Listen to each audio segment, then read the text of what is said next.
সুপ্রিয় দর্শক, সুবর্ণভূমির পক্ষ থেকে আপনাদের সবাইকে শুভেচ্ছা জানাচ্ছি। আপনাদেরকে আমন্ত্রণ জানাচ্ছি ভোটের লড়াইয়ের দ্বিতীয় পর্ব দেখার জন্য।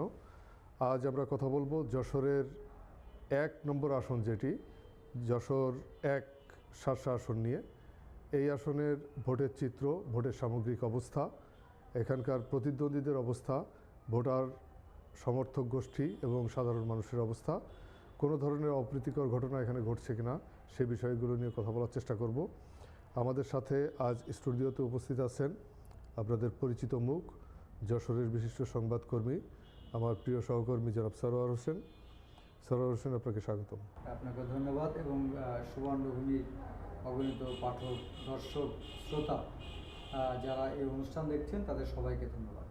প্রিয় দর্শক, আমাদের সাথে যুক্ত আছেন জনাব আজিজুল হক। তিনি সাংবাদিকতার সাথে দীর্ঘদিন ধরে যুক্ত আছেন যশোরের বেনাপোল থেকে।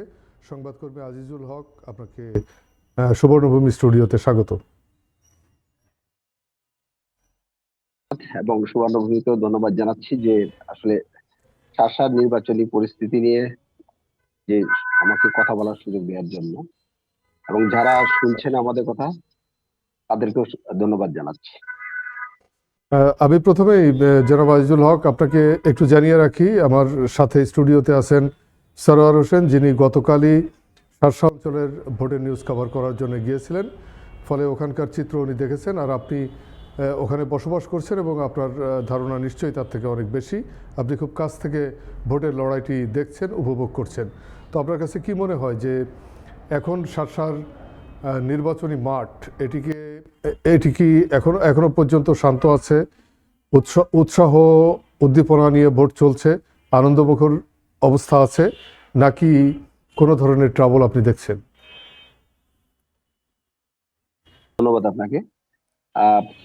আর মাত্র 6 দিন পরে কিন্তু যে আমাদের ত্রয়োদশ জাতীয় সংসদ নির্বাচন সেটি শুরু হচ্ছে, যার কারণে একজন গণমাধ্যম কর্মী হিসাবে কিন্তু আমাদের প্রতিদিনকার এখানকার যে তথ্য, মানে অর্থাৎ যারা প্রার্থী আছেন তাদের নির্বাচনী প্রচারণা, এবং যারা এখানকার ভোটার আছেন তাদের চাওয়া পাওয়ার বিষয় নিয়ে আমাদেরকে কাজ করতে হচ্ছে। এবং সে কাজ করতে গিয়ে আমরা দেখেছি, আপনি জানেন যে যশোরে যে 6টি আসন আছে, 6টির মধ্যে সবচেয়ে কিন্তু বেশি গুরুত্ব বহন করে বলে আমরা মনে করি যে যশোর 85 শার্শা আসন। কারণ এই শার্শাতে রয়েছে দেশের সবচেয়ে বড় স্থল বন্দর, যে বন্দর দিয়ে প্রতি বছর প্রায় 50,000 কোটি টাকার আমদানি এবং রপ্তানি বাণিজ্য হয়ে থাকে। এছাড়া কিন্তু চিকিৎসা, ব্যবসা, ভ্রমণ বা এসব কাজে কিন্তু প্রতি বছর প্রায় 20 থেকে 22 লাখ পাসপোর্টধারী যাতায়াত করে থাকে।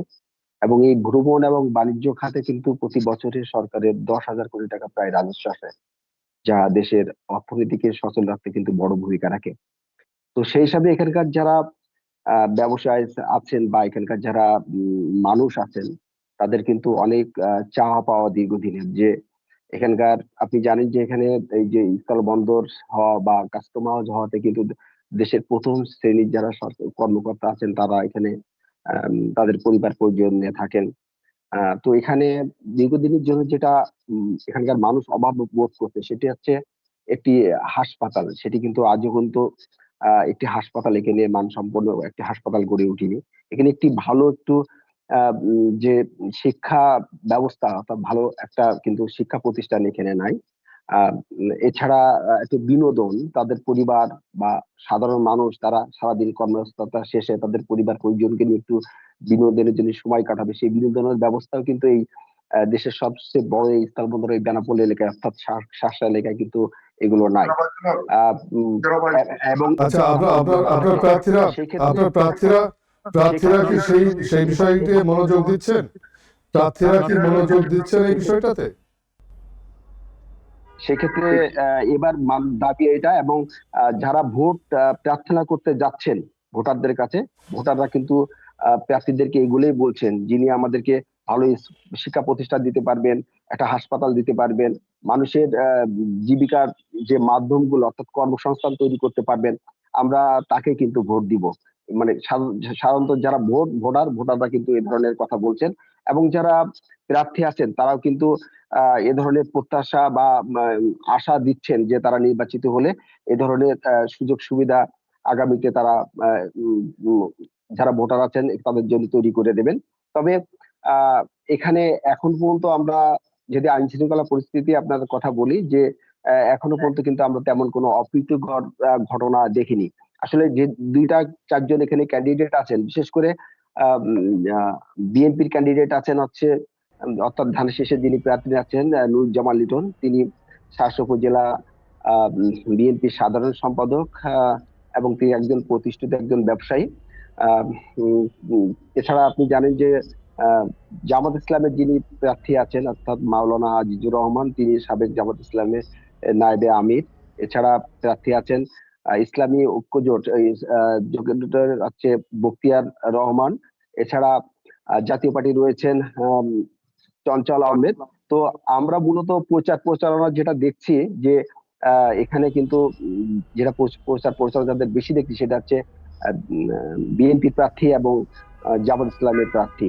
তবে এই দুই প্রার্থী কিন্তু অনেকটা আমরা যারা মানবিক এবং কারণে কিন্তু এখনো পর্যন্ত কোনো এখানে অপ্রীতিকর ঘটনা ঘটেনি এবং তাদের কর্মীদেরকে তারা নিয়ন্ত্রণ করে তারা ভোট প্রার্থনা করছেন। তবে এখানকার আরো এখানে আরেকটু কিছু সমস্যার কথা যদি আপনাকে বলি, সাধারণ ভোটাররা যারা আছেন তবে তারা মনে করছেন কিন্তু সুষ্ঠু নির্বাচনের যে পরিবেশ, সেই পরিবেশ নিয়ে কিন্তু তাদের শঙ্কা আছে। অর্থাৎ তারা বলছেন যে ভোটের দিন তারা যে নির্ভয়ে ভোট দিতে পারবেন কিনা সেটা তার শঙ্কা আছে। যদিও নির্বাচন কমিশনার বলছেন যে তারা ভোটের সুষ্ঠু পরিবেশ তৈরি করেছেন, কিন্তু যারা সাধারণ ভোটার তারা কিন্তু এটা মানতে নারাজ, অর্থাৎ তারা কিন্তু সে পরিবেশটা দেখতে পাচ্ছেন। আপনি জানেন যে সাম্প্রতিক শার্শা, বেনাপোল এবং যশোরে অস্ত্রের বড় বড় অবৈধ চালান ধরা পড়েছে এবং সেই পুলিশের স্বীকারোক্তিতে যারা গ্রেপ্তার হয়েছেন তারা কিন্তু তথ্য দিয়েছেন এই সমস্ত অস্ত্রের চালান কিন্তু আমাদের এই শার্শা সীমান্ত বা এই যশোর সীমান্ত পথে কিন্তু দেশের অভ্যন্তরে ঢুকছে। সুতরাং এই এবং ছোটখাটো কোনো ঘটনা ঘটলে আমরা দেখতে পাচ্ছি যে মানুষ এই অবৈধ অস্ত্র ব্যবহার করছে, অস্ত্রের মাধ্যমে আক্রমণ করছে মানুষকে। তো এই পরিস্থিতি যদি বিরাজ করে, অর্থাৎ যদি ভোটের আগে যদি অবৈধ অস্ত্র উদ্ধার বা যারা সন্ত্রাসী প্রকৃতি তাদের যদি গ্রেপ্তার করা না হয়, এখন পরিবেশ ভালো থাকলেও কিন্তু একটা শঙ্কা রয়েছে যে ভোট সেন্টারে কিন্তু তারা প্রভাব বিস্তার করতে পারে। সেই ক্ষেত্রে কিন্তু সাধারণ ভোটাররা বলছেন যে আমাদের উৎসব মুখর পরিবেশে যদি ভোট দেওয়ার পরিবেশ সরকার করতে চায় তাহলে কিন্তু এই অবৈধ অস্ত্র উদ্ধার এবং এই সন্ত্রাসীদের তারা গ্রেপ্তার করতে হবে বলে তারা কিন্তু জোর দাবি জানিয়েছেন। আমরা আজকে এবং গত দুদিনে আমরা বিশেষ করে বিএনপির প্রার্থী যিনি রয়েছেন নুরুজ্জামান লিটন, আমরা তাদের কাছে আমরা জানতে চেয়েছিলাম যে নির্বাচনের কি অবস্থা, কেমন সাড়া পাচ্ছেন। তিনি যেটা বলেছেন যে বর্তমানে সার্বিক পরিস্থিতি, অর্থাৎ তিনি বলছেন যে তিনি যখন ভোট চাইতে যাচ্ছেন, বিশেষ করে গত 15 বছরে আপনি জানেন যে ভোটের মানে যারা পছন্দের প্রার্থীকে যারা ভোট দিবেন গত 15 বছরে কিন্তু অনেকে আছেন তারা ভোট দিতে পারেননি বলে অনেকে অভিযোগ করছেন। তো তারা সেই সেই যারা নতুন ভোটার রয়েছেন, নুরুজ্জামান লিটনের কথা, যারা নতুন ভোটার হয়েছে, নতুন ভোটার যারা হয়েছেন তারা কিন্তু ভোট দেওয়ার যে উৎসব তাদের ভিতরে লক্ষ্য করা গেছে এবং তারা অনেকেই কিন্তু বলছেন যে তারা তাকে ভোট দিবেন। তবে আমরা দেখতে পেয়েছি, যদি জামাত ইসলামের কথা আপনাকে বলি, বিগত দিনের তুলনায় কিন্তু বর্তমানে জামাত ইসলামের কিন্তু অবস্থান পূর্বের তুলনায় অনেক শক্তিশালী হয়েছে এবং তাদের যে ভোটার সংখ্যা সেটাও কিন্তু বেড়েছে। সুতরাং এখানে ভোটার আছে প্রায় 2,99,000 ভোটার আছে। আমরা যে মনে করছি যদি ভোটের সেন্টার যদি কোনো প্রভাব বিস্তার যদি না হয়, সেক্ষেত্রে কিন্তু দুই প্রার্থীর মধ্যে বিশেষ করে প্রতিদ্বন্দ্বিতা হবে হচ্ছে বিএনপির সাথে জামাতের, এবং এই প্রতিদ্বন্দ্বিতায় যিনি জয়ী হবেন তার ব্যবধান থাকতে পারে কিন্তু মাত্র হচ্ছে 8 থেকে 10,000-এর মধ্যে হবে বলে আমরা মনে করছি। জনাব সরওয়ার হোসেন, শুনছিলেন আপনি যে আজিজুল হক তার লম্বা ফেরিস্তি দিলেন তার এলাকার কি পরিস্থিতি। আপনার কাছে কি মনে হয় যে শার্শার যে সীমান্তবর্তী অঞ্চল, যেখানে অস্ত্রের চোরাচালানের একটা গুরুত্বপূর্ণ রুট বাংলাদেশের, এই অস্ত্র কি নির্বাচনের উপরে কোনো প্রভাব ফেলতে পারে? না, সেই আশঙ্কা তো আছে। যেটা আজিজুল ভাই বললেন আসলে খুব মানে পারফেক্টলি তিনি এই বিষয়গুলোকে উপস্থাপন করেছেন এবং তিনি গুরুত্বপূর্ণ যে বিষয়টা বলেছেন যে সম্প্রতি বেশ কয়েকটি বড় অস্ত্রের চালান সেখানে উদ্ধার হয়েছে বা জব্দ করা হয়েছে পুলিশের পক্ষ থেকে বা যৌথবাহিনীর পক্ষ থেকে। তার থেকে একটা বড় বিষয় আছে, সেটা হচ্ছে যে আমরা যারা মিডিয়া কর্মী আমরা জানি, আমাদের বদৌলতে জনগণও জানে যে দেশের একটা বৃহত্তম সীমান্ত ভারতের সাথে আমাদের এই যশোর সীমান্তটা, এবং এখানে একটা বন্দরও রয়েছে। কিন্তু এখানে সম্প্রতি আমরা দেখছি যে অস্ত্র, মাদক এবং স্বর্ণ, এই তিনটা চোরাচালান কিন্তু মারাত্মকভাবে বেড়ে গেছে। এবং বলা হয় যে স্থানীয়দের সাথে আমাদের দেশীয় এবং আন্তর্জাতিক পর্যায়ে যারা বড় বড় এই ধরনের অপরাধগুলো করে থাকে তাদের সাথে একটা যোগসূত্রতা রয়েছে, যারা এই সীমান্তবর্তী এলাকার নির্বাচনে অত্যন্ত গুরুত্বপূর্ণ প্রভাব বিস্তার করে। বিশেষ করে ইলেকশন যখন আসে বা ইলেকশনের দিন যখন আসে, তখন তাদের কিন্তু এক ধরনের ভূমিকা থাকে। এই ব্যাপারে আমার যতটুকু জানা যে প্রশাসনের পক্ষ থেকেও এক ধরনের সতর্কতামূলক ব্যবস্থা গ্রহণ করা হয়েছে। কিন্তু এখানে শঙ্কা জায়গা যেটা, যে পরিমাণে অস্ত্র উদ্ধার হওয়ার প্রয়োজন ছিল বলে মনে করছে স্থানীয়রা, এবং যে সমস্ত সন্ত্রাসীদের অ্যারেস্ট করার কথা ছিল তাদেরকে কিন্তু আসলে আইনের আওতায় নিয়ে আসা যায়নি বা অ্যারেস্ট করা সম্ভব হয়নি।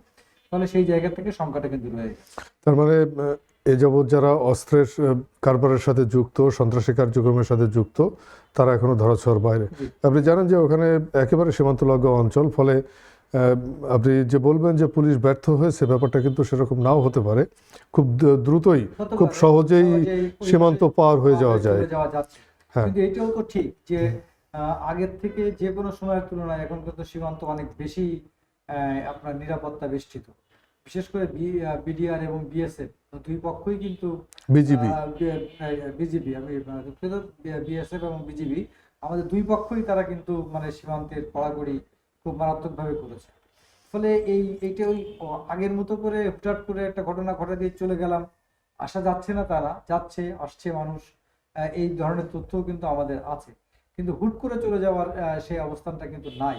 ফলে এই জায়গাটায় কোনো কোনো ক্ষেত্রে এই তথ্যও আছে যে তারা দেশের অভ্যন্তরেই আত্মগোপন করে আছে এবং তারা স্থানীয় শেল্টার পাচ্ছে। আচ্ছা, আপনি তো বুধবার শাসক অঞ্চল সফর করলেন, সেখানে মানুষের সাথে কথা বলেছেন, প্রার্থীদের সাথে কথা বলেছেন, নেতাকর্মীদের সাথে কথা বলেছেন। আপনার কি মনে হয় যে নির্বাচনটা ওখানে উৎসবমুখর পরিবেশে হতে যাচ্ছে? অলরেডি উৎসবমুখর হয়ে উঠেছে।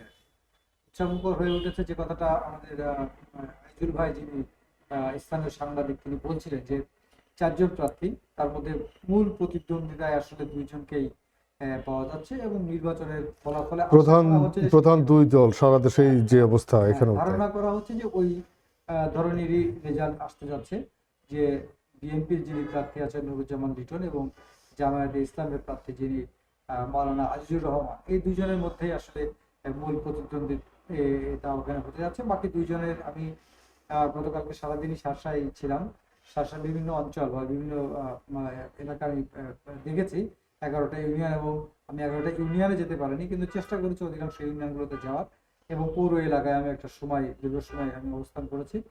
তাতে আমার কাছে উৎসব মুখরই মনে হয়েছে। আচ্ছা, শার্শার নির্বাচনে, যশোর 1-এর নির্বাচনে ফলাফল নির্ধারণের ক্ষেত্রে গুরুত্বপূর্ণ ভূমিকা পালন করতে পারে কোন বিষয়টা? 3টা আমার কাছে মনে হয়েছে খুব গুরুত্বপূর্ণ, 3টে ফ্যাক্টর। প্রথমত যেটা সব থেকে বড় ভূমিকা পালন করতে পারে সেটা হচ্ছে আওয়ামী লীগের ভোট ব্যাংক। আপনি জানেন যে যশোরে, যেটা আইজুল বলছিলেন যে 2,99,000, আমরা যতটুকু জানি 3,11,000 প্লাস শার্শা যশোর 1-এ মোট ভোটার। এবং ইন্টারেস্টিং ব্যাপার হচ্ছে সেখানে নারী ভোটারের সংখ্যাটা বেশি, খুব বেশি না, হয়তো প্রায় 35 থেকে 37টা ভোট হয়তো বেশি হতে পারে নারী, কিন্তু পুরুষের তুলনায় নারীর সংখ্যাটা বেশি। এবং ওইখানে এই 3 লক্ষ প্লাস ভোটের মধ্যে 1,20,000 ভোট একজাক্ট তো আসলে কেউ বলতে পারে না, ধারণা করা হয় যে আওয়ামী লীগের ভোট দেয়, যারা আওয়ামী লীগকে ভোট দেয়। এবং এখানে আরেকটা বিষয় আপনার জানা অন্তত আছে, সেটা হচ্ছে যে যশোর 1 বরাবরই কিন্তু আওয়ামী লীগের ঘাঁটি হিসাবে পরিচিত। আওয়ামী লীগের যে বিগত 3টে আমাদের আওয়ামী লীগের সর্বশেষ আমলে, এর আগেও যে নির্বাচনগুলো হয়েছে, সেখানে কিন্তু আওয়ামী লীগ ভোটেই জিতে আসছে, জনগণের ভোটেই কিন্তু জিতে আসছে। গত 3টা বাদে, গত 3টাতে আসলে তো ভোট বলা যায় না, সেখানে ভোট খেলা হয়েছে, কিন্তু এর আগে কিন্তু ভোটে আওয়ামী লীগই জিতে আসছে। মানে আওয়ামী লীগের একটা ঘাঁটি কিন্তু যশোর 1 অঞ্চল, এবং সেখানে তাদের রিজার্ভ ভোটই আছে 1,20,000 মতো। তো কিন্তু আপনি মানুষ আপনি আপনি যে ভোটের কথা বলছেন, এটা বাংলাদেশের সুষ্ঠু নির্বাচনকালীন সময়, এরপরে আওয়ামী লীগের যে দুঃশাসন অপশাসন দীর্ঘ 15.5 বছরে, ধারণা করা হয় যে তাদের ভোটের না, অঙ্ক অনেক কমেছে। আমি ওইখানেই যাচ্ছি। কিন্তু তারা আসলে আওয়ামী লীগকে ভোট দিতে চায়, আওয়ামী লীগকে ভোট দেয়, মানে ঘটনা যাই বলুন না কেন, রাজনৈতিক ভাবে এখনো কিন্তু ওই সংস্কৃতির জায়গাটা একেবারে ধুয়ে মুছে যায়নি। হ্যাঁ, মানে আমরা অনেকেই যে যাই বলি না কেন, তো এই ভোটগুলো যেটা ধারণা করা হয় যে পদধারী যারা, যে সমস্ত নেতাকর্মী ছিলেন বিভিন্ন ইউনিয়নে বা উপজেলা লেভেলে, তারা হয়তো ভোট দিতে আসবেন না, বা যাদের বিরুদ্ধে ওই ধরনের মারাত্মক কোনো অপরাধে যুক্ত থাকার অভিযোগ নাই বা অভিযোগ আছে, তারা হয়তো আসবেন না। কিন্তু সাধারণ ভোটার তো আসবে না আওয়ামী লীগে, তারা চেষ্টা করবেন, তারাও চান ভোট দিতে, কারণ তাদেরও কিন্তু আকাঙ্ক্ষা আছে, তারাও তো ভোট দিতে পারেননি এর আগে গত 3টে টার্মে, তাই না? ফলে তারাও যে এই উৎসবে সামিল হবে, এই আকাঙ্ক্ষা কিন্তু তাদের মধ্যে আছে। তারা যদি আসতে পারেন, তাহলে এইটা একটা জয় পরাজয় নির্ধারণে একটা গুরুত্বপূর্ণ ভূমিকা পালন করে। নাম্বার 2, সেটা হচ্ছে যে ওইখানে নারী ভোটাররা জয় পরাজয়ে একটা গুরুত্বপূর্ণ ভূমিকা পালন করে। সেটা তো সারা দেশেই। সারা দেশেই, কিন্তু শাসার দিক থেকে একটু বেশি। যেটা প্রতিদ্বন্দ্বী প্রার্থীদের সাথে কথা বলে, স্থানীয় মানুষের সাথে কথা বলে আমাদের যেটা অবজারভেশন, সুবর্ণভূমির যে অবজারভেশন, সেটা হচ্ছে ওইখানকার নারীরা অনেক বেশি সক্রিয়, অনেক বেশি সক্রিয়, এবং নারী ভোটারদের উপস্থিতি ঘটানোর জন্য তাদের প্রক্রিয়াটাও অনেক, মানে বিশেষ করে একটি রাজনৈতিক দলের পক্ষ থেকে খুব বেশি মাত্রায় তারা প্রোঅ্যাক্টিভ রোল প্লে করছে এখানে। অভিযোগ আছে যে স্থানীয় কর্মীদের পাশাপাশি তারা বাইরের থেকেও নারী কর্মীদেরকে নিয়ে যে এই কাজে নিযুক্ত করেছে, এবং তারা এও অভিযোগ আছে যে ভোটার লিস্টে নাম আছে কিন্তু তিনি মৃত, ভোটার লিস্টে নাম আছে তিনি প্রবাসী। এই ধরনের ভোটগুলোকে খুঁজে খুঁজে বের করে সেইগুলোকে যেন পুল দেখানো যায়, সেই প্রক্রিয়াটাও, মানে এইটা প্রতিপক্ষ বা বিপক্ষ দলের প্রার্থীদের অভিযোগ, আমার না। এবং সাধারণ মানুষের কেউ কেউ এই তথ্যটা কিন্তু দিয়েছে যে এই যে ম্যানিপুলেশন করা, মানে ম্যানিপুলেট করা ভোটকে, সেই জায়গাটাও কিন্তু আছে। ফলে নারী ভোটের উপস্থিতি যে ওখানে বাড়বে, এবং সেটা যে আপনার সার্বিক ফলাফলে একটা গুরুত্বপূর্ণ ভূমিকা পালন করবে, এটি কোনো সন্দেহ নেই। আর নাম্বার 3, সেটা হচ্ছে যে ওই জায়গার শ্রমিকদের যে ভোট, বিশেষ করে ওইখানে আপনারা জানেন আকিজ গ্রুপ, তারপরে হচ্ছে যে আফিল গ্রুপ, হ্যাঁ, তারপরে এই যে দুইটা বন্দর শ্রমিক। হ্যাঁ, বন্দর শ্রমিক যারা আছেন, বন্দর শ্রমিকদের একটা বড় অংশ, তারা স্থানীয় এবং যারা বাইরের থেকে পরবর্তীতে এসে ওইখানে কাজকর্ম করেন, শ্রম দেন, যারা জীবিকা নির্বাহ করেন, তারা ওইখানে কিন্তু স্থায়ী বসবাস করা শুরু করেছেন, এবং তাদের অধিকাংশ কিন্তু ওই জায়গার ভোটার।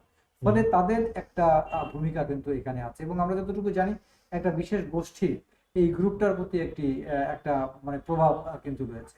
ফলে এই গোষ্ঠীটা কোন দিকে যাবে বা কোন দিকে যাবে না, যে গোষ্ঠীটার কথা আমরা বলছিলাম, যেটার সাথে আওয়ামী লীগের ওই 1,20,000 ভোটের একটা হিসেব যুক্ত আছে, তারা যেদিকে টান নেবে, আমার কাছে মনে হয় যে সার্বিক ফলাফলটা সেই দিকেই টান নেবে বলে আমি অবজারভেশন তাই বলে। আচ্ছা, আমরা একটু আজিজুল ভাইয়ের কাছে আবার যাই। আজিজুল হক, আপনি শুনছিলেন যে সরওয়ার হোসেন বলছিলেন, তো আওয়ামী লীগের যে ভোটার, যারা আওয়ামী লীগের কর্মী সমর্থক যারা আছেন, সবাই তো নিশ্চয়ই পালিয়ে যাননি, অনেকেই রয়েছেন এলাকায়।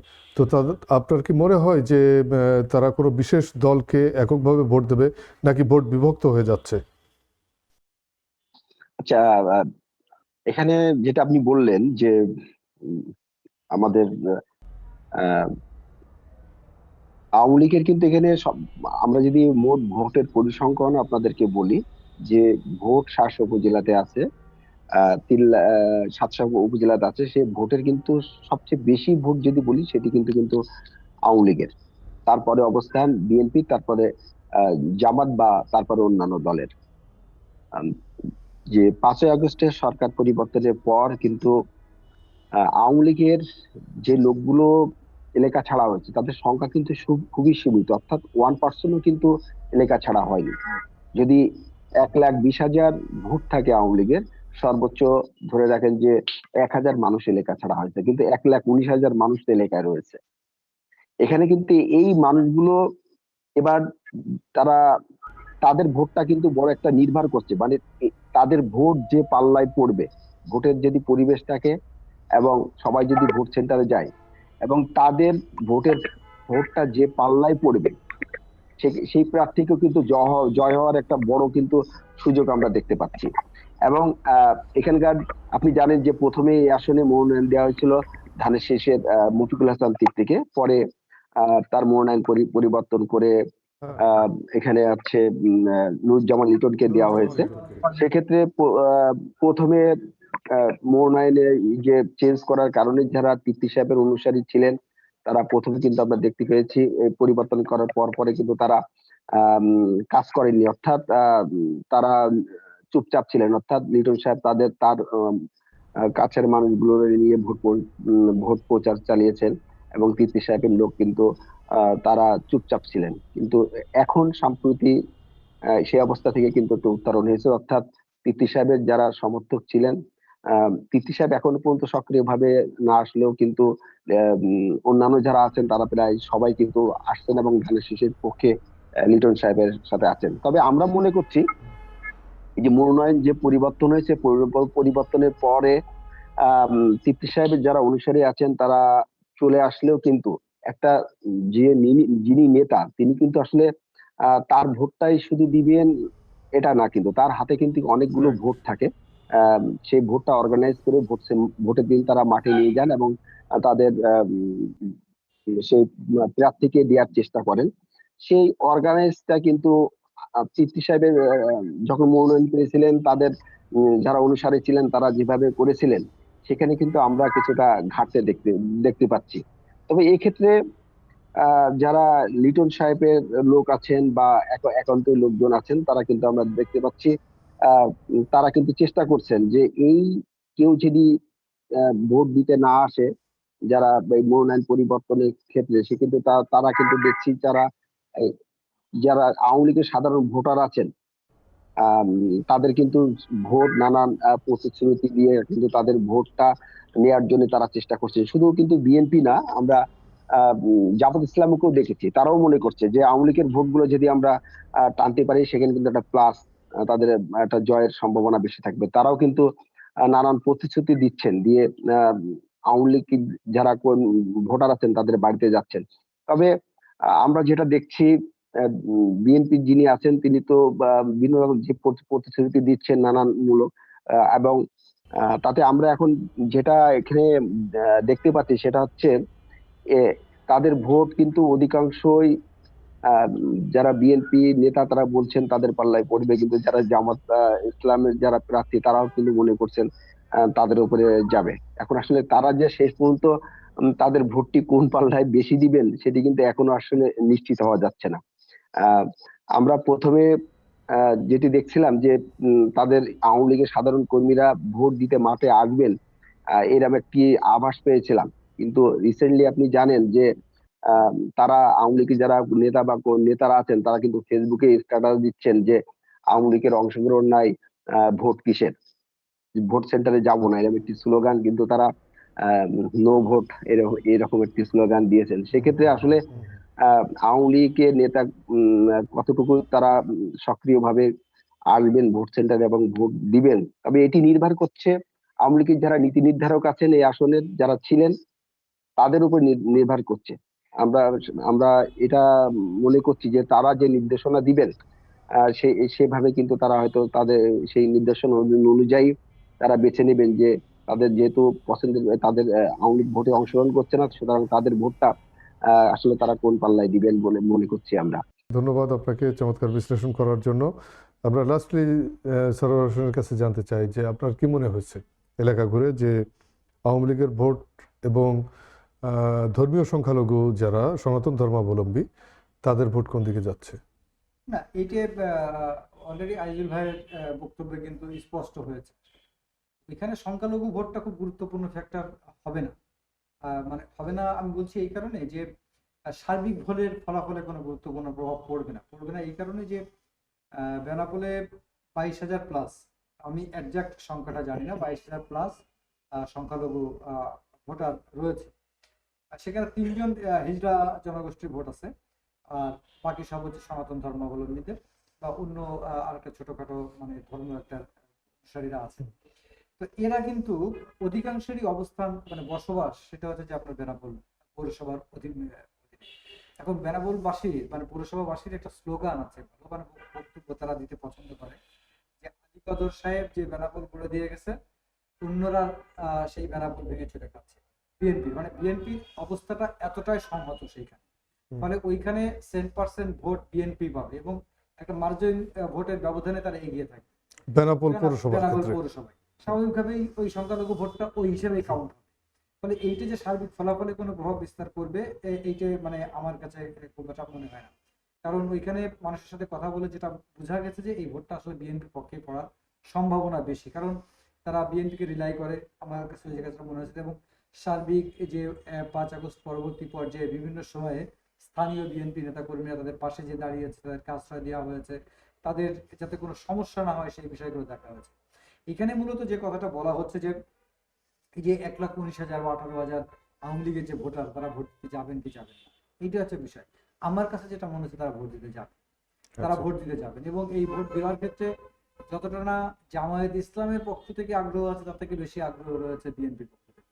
কারণ বিএনপি চাচ্ছে যে এই ভোটগুলো তাদের পক্ষে পড়ুক।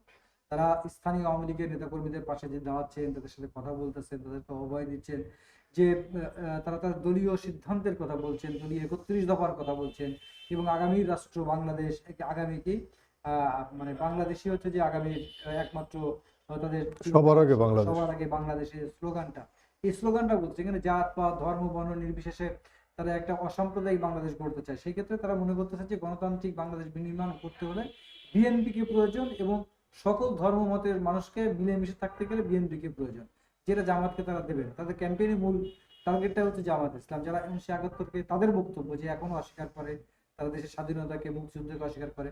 এখানে একটা ইন্টারেস্টিং ব্যাপার, যেটা স্থানীয় বিএনপিরা মানে প্রচারণায় নিয়ে গেছে, যে জামায়াত ইসলামের আমিরের সাম্প্রতিক যে একটা বক্তব্য নারীদেরকে নিয়ে, বা অন্যান্য কয়েকজন নেতার যে বক্তব্য, সেই বক্তব্যটাকে তারা এখন মানে কনভে করছে ভোটারদের মধ্যে, মানে এই বক্তব্যটাকে নারী বিদ্বেষী নারী বক্তব্য বিদ্বেষী এরকম। বক্তব্য হিসেবে তারা কনভে করছে, যে আপনারা এই যে জামাত ইসলাম এতদিনের যে ঘরটা গুছায় রেখেছে, সেই জায়গা থেকে সেই জায়গাটা ভাঙার জন্য তারা চেষ্টা করে। তারা বলছে যে জামায়াত যদি সত্যিই নারী কল্যাণকামী হয়, নারীমুখী হয়, তাহলে নারী এই বক্তব্যটা দেয় কেন?